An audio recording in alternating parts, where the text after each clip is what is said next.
Okay, we're going to begin. We discussing the portion of B'chukosai where it begins in B'chukosai Telechu. It's mitzvosai tishmu v'asisim osam.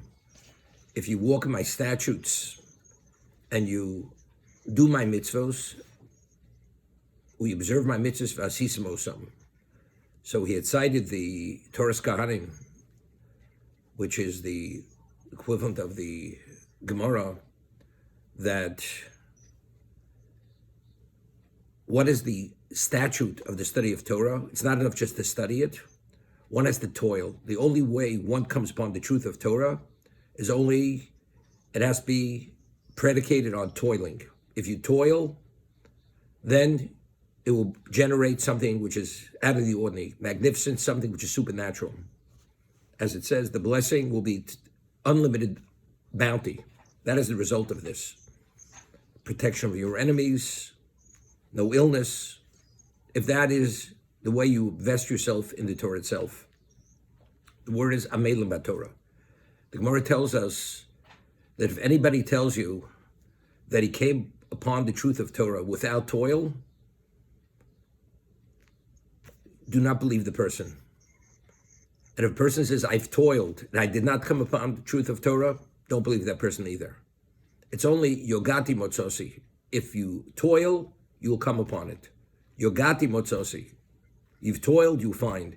But if a person would say, Yogati V'lo Motzosi, I've toiled and I did not come upon the Torah, Al Tamin, you don't believe that person. Why? Because the reason why he did not come upon its truth is only because he may believe he toiled sufficiently. It's only because he did not toil enough.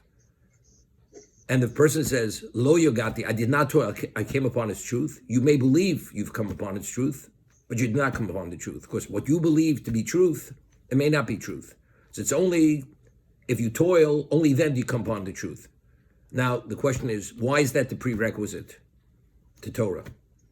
And also, Rav Chaim Brisker, or it's a question maybe Rav Chaim Voloshin had said this, that normally you'd say, I understand. You work on something long enough, you come upon its understanding. But the terminology, the word that's used by the Gemara is Yogati Motzosi. I've toiled, I found. I found it. I can't, when you find something, meaning a person searching for a treasure, and he uncovers many layers of earth, and he comes upon the treasure. Meaning it was there, by uncovering the various layers, you found it. When the terminology used in regard to coming upon the truth of Torah is I found it, not I've understand it. I've toiled, now I understand. But rather, I found it. Meaning, there's a prerequisite to come upon the truth of Torah. Torah is a gift. It's a gift. The only way that you merit that gift of understanding is only if you previously toil. That is the precondition, the prerequisite for God to give you that gift, which is Torah. Therefore, the terminology is motzosi. You've toiled, I found, not I understand. Humanly, it is impossible to come upon the truth of Torah unless God gives it to you. The prerequisite to be worthy of that gift, one needs yigiyah. One has to toil.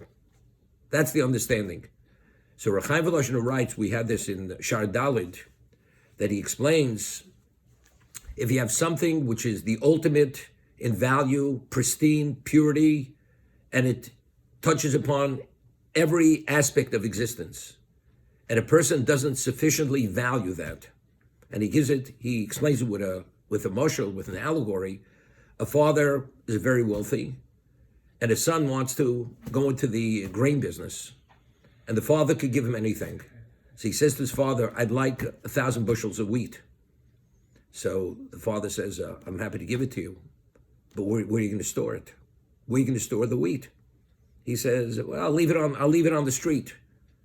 So the father says to the son, you leave it on the street or in the road, it'll be trampled on by the donkeys and the horses, and the wagons will run over and just totally be abused and destroyed or stolen. I mean, it's totally being irresponsible. If you'd have a storage location to store it, to keep it intact and protected, and retain its value, then I'm happy to give it to you. So the Rav Chaim Voloshin explains that that's the reason why Yiras Shamayim, The fear of God is a prerequisite to what? To the Torah itself.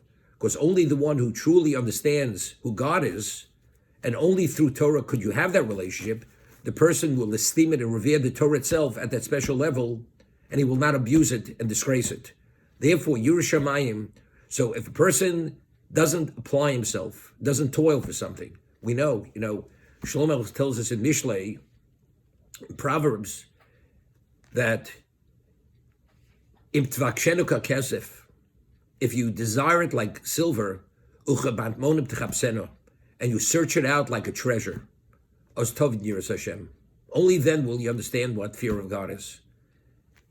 So the Chofetz Chaim writes, a person wants to make his fortune, and they say, you want to make a fortune? 18 hours a day, leave no stone unturned, whether it's relationship, opportunity, whatever it may be. So Shlomo says you have to have that drive, that desire for Yiras Shamayim, for fear of God. If you have that type of that drive, and you search it out like a treasure. Years ago there was a treasure. There was a Egyptian Spanish ship that went down in the 1600s with a fortune of gold and silver on it, and there was a salvage company. They were going to raise it, cost a fortune, and the risk of life, loss of life, to raise this ship, this sunken Spanish galleon was a fortune. But they said, but you know what's on that ship? Antique-wise, value-wise, gold coins, chests and chests of gold and silver, and they went after it. You know why? Because it's worth it. If you understand the value of that treasure, the cost of life, the cost of money, the effort, and the chance, you may not, but it's worth it. So Shlomo, who's the wisest man ever lived, says, Im tvakshenu kesef, if you have that same desire as you want to make that success, you catch a flight to Texas, you have to leave your home 2 a.m, catch that flight 4 a.m. You do it. Why? Because you may have the success having that business connection or closing that deal. But to get up 2 a.m, to be able to be at a location to study at 5 a.m, Rabbi, it's not for me. That's not what it's all about. Hashem says, no problem. You have to show that you appreciate it and value it enough, because only then will you care for it and treat it in that very responsible way. Then Hashem will gift it to you. So that's the Yogati Motzosi. That's the reason we have to toil. Only when you toil, only then do you merit the gift.